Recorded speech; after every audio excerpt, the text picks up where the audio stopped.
Sä melkein onnistuit voittaa mut tänään. Halu enemmän. Enemmän menestystä.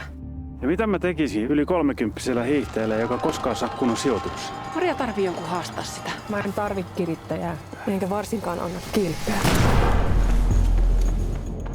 Sä joko alistut tälle prosessille ja mä teen susta mestarin, tai sitten et. Se on niin yksinkertaista. No one has seen us since last night. Noi 2. Ihan jo se hulluuteen.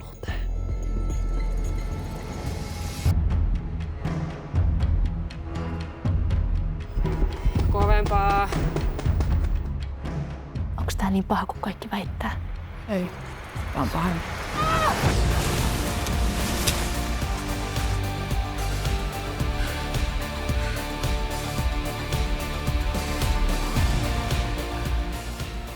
Miksi sä aina oletat musta pahoja asioita? Jotenkin sun lähellä tapahtuu pahoja asioita. Elämä menee koko ajan eteenpäin, vaikka sä hiihdät. Oot kyllä itsekään ihminen, kenellä teet. Sun pitää nauttia tosta. Ei voi koskaan tietää, milloin on seuraavan kerran maailman huipulla.